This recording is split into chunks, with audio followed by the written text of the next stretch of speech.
1947 අගෝස්තු 15 වෙනිදා ඉන්දියාව බටහිර ජාතීන්ගෙන් නිදහස ලැබුවා. නිදහසින් පසු ඉන්දියාවේ පොදු ප්‍රවාහන සේවය ආශ්‍රිතව ගැටලු ගණනාවක් නිර්මාණය වීමට පටන් ගත්තා. වර්ෂ 1853 දී පොදු ප්‍රවාහන සේවයක් වශයෙන් ඉන්දියාවේ ප්‍රථම දුම්රිය සේවය ආරම්භ කළ බවට තොරතුරු සඳහන් වෙනවා. නමුත් ඉන්දියාව යනු ලෝකයේ වැඩිම ජනගහනයක් වාසය කරනු ලබන රටක් නිසාම පොදු ප්‍රවාහන සේවය සඳහා යොදාගෙන තිබූ මෙම ක්‍රමවේද ප්‍රමාණවත් වුණේ නැහැ. ඇතැම් අවස්ථාවලදී දුර බැහැර ගම්බද ප්‍රදේශවලට ගමන් කරන මගීන්ට බොහෝ දුෂ්කරතාවයන්ට මුහුණ දෙන්න සිද්ධ වුණා. මේ නිසා නිදහසින් පසු ඉන්දියාවේ ප්‍රථම අග්‍රාමාත්‍යවරයා වශයෙන් ජවහර්ලාල් නේරු මහතා තේරීපත් වීමත් සමග නේරු ප්‍රමුඛ රජයේ අවධානය මෙම ප්‍රවාහන ගැටලු කෙරෙහි යොමු වුණා. ප්‍රධාන වශයෙන්ම එම රජයේ අවධානය යොමු වෙලා තිබුණේ පොදු ප්‍රවාහන සේවය සඳහා අවශ්‍ය බස් රථ තම රට තුලම නිෂ්පාදනය කරමින් වියදම අවම කර ගැනීමයි. ඒ වගේම නව කර්මාන්තශාලා ආරම්භ කිරීම මගින් නව රැකියා අවස්ථා රට තුලම උත්පාදනය කළ හැකි බව ඔවුන්ට පෙනී ගියා. ඒ අනුව ඉන්දියාවේ කාර්මික අංශයේ නව ව්‍යවසායකයන් සොයා යමින් ඔවුන්ට නොමදව රාජ්‍ය අනුග්‍රහය ලබා දී ඔවුන්ව දිරිමත් කිරීමට ඉන්දියානු රජය පියවර ගත්තා. මේ අවධියේ ඉන්දියාවේ දක්ෂ කර්මාන්තකරුවෙකු වුණ රඝුනන්දන් සරන් නම් පුද්ගලයා විසින් වර්ෂ 1948 දී අශෝක් මෝටර්ස් නමින් නව කර්මාන්ත ශාලාවක් ආරම්භ කළා. මෙම අශෝක් මෝටර්ස් සමාගම වෙත රජයේ අනුග්‍රහය ලැබීමෙන් පසු එංගලන්තයේ ඔස්ටින් මෝටර් රථ සමාගම සමග ඒකාබද්ධව මෝටර් රථ 11 කර නිෂ්පාදනය කිරීමේ සමාගමක් වශයෙන් ස්ථාපිත කෙරුණා. නමුත් ඉන්දියාවේ ප්‍රථම මෝටර් රථ සමාගම බිහිවන්නේ බ්‍රිතාන්‍ය පාලන සමයේදීමයි.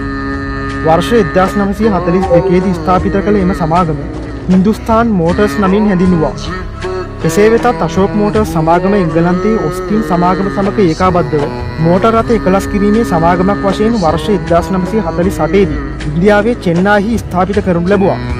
මේ රූපයෙන් දැක්වෙන්නේ එලෙස නිෂ්පාදනය කළ අශෝක් මෝටර්ස් ඔස්ටින් මෝටර් රථයක රූපයක්. අශෝක් යන නම සෑදී තිබෙන්නේ අශෝක යන සංස්කෘතික වචනයෙන් වන අතර එහි තේරුම වන්නේ දුකින් තොරව හෝ සතුට ගෙන දෙන යන අදහසයි. ඒ වගේම සුප්‍රසිද්ධ ඉන්දියානු අධිරාජ්‍යයකගේ නම වූයේද අශෝකයි. මේ නිසා මෙම සමාගමට අශෝක් ලෙස නම් තැබූ බවට සඳහන් වෙනවා. නමුත් මෙම නම යෙදීම සම්බන්ධව තවත් මතයක් තියෙනවා. ඉන්දියානු බහුජාතික සමාගමක් වන හින්දුජා සමූහයේ ප්‍රධානියා වන අශෝක් හින්දුජාට උපහාරයක් වශයෙන් මෙම නම භාවිතා කළ බවත් අශෝක් මෝටර්ස් සමාගමේ නිර්මාතෘක පුත්‍රයා වන අශෝක් සරන්ගේ නමින් මෙම සමාගම නම් කළ බවත් තවත් මතයක් වෙනවා. කෙසේ වෙතත් වර්ෂ 1954 දී අශෝක් මෝටර්ස් සමාගම විසින් බ්‍රිතාන්‍යයේ ප්‍රමුඛ පෙළේ වාහන නිෂ්පාදන සමාගමක් වන බ්‍රිටිෂ් ලේලන්ඩ් සමාගම සමග ගිවිසුම්ගත වීමත් එක්ක එතැන් පටන් ඉන්දියාවේ අශෝක් මෝටර්ස් සමාගම අශෝක් ලේලන්ඩ් සමාගම වශයෙන් සමාගමේ නම වෙනස් වුණා.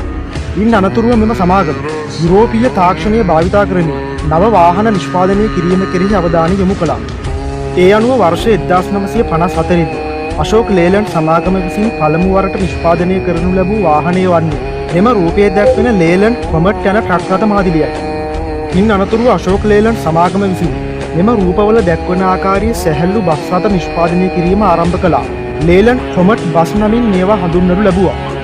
සිලින්ඩර් 6ක ඩීසල් එන්ජිමක් මගින් බලගැන්වෙන මෙම බස් රථ මාදිලිවල ආසන 30ත් 40ත් අතර සංඛ්‍යාවක් සවි කර තිබුණා. අශෝක් ලේලන්ඩ් සමාගම විසින් 1950 දශකයේ මුල් භාගයේදී ඉන්දියානු යුද හමුදාවේ අවශ්‍යතාවය සඳහා හමුදා ට්‍රක් රථ නිෂ්පාදනය කිරීම ආරම්භ කළා. ඒ වගේම 1960 දශකයේදී බවුසර් රථ නිෂ්පාදනය කිරීමේ කටයුතුත් මෙම සමාගම විසින් පළමු වරට ආරම්භ කළා. වර්තමානයේ වෙනකොට අශෝක් ලේලන්ඩ් සමාගම විසින් නවීන පන්නේ බස් රථ වර්ග, යුද රථ, ට්‍රක් රථ, ලයිට් කමර්ෂල් වෙහිකල් හෙවත් LCV යන කෙටි නමින් හඳුන්වන කුඩා ලොරි රථ, ඉදිකිරීම සහ අනෙකුත් කටයුතු සඳහා යොදා ගන්නා විශේෂ රථ, බවුසර් රථ සහ ජෙනරේටර් යන්ත්‍ර වැනි මාදිලි ගණනාවකින් යුක්ත නිෂ්පාදනයන් සිදු කරනු ලබනවා. ප්‍රවාහන ක්ෂේත්‍රයේ වාහන සඳහා වැඩි අවධානයක් යොමු කළ අශෝක් ලේලන්ඩ් සමාගම වර්තමානයේ විවිධ අවශ්‍යතාවයන් සඳහා යොදාගත හැකි විවිධ ධාරිතාවයන්ගෙන් යුක්ත බස් රථ මාදිලි ගණනාවක් නිෂ්පාදනය කරනු ලබනවා.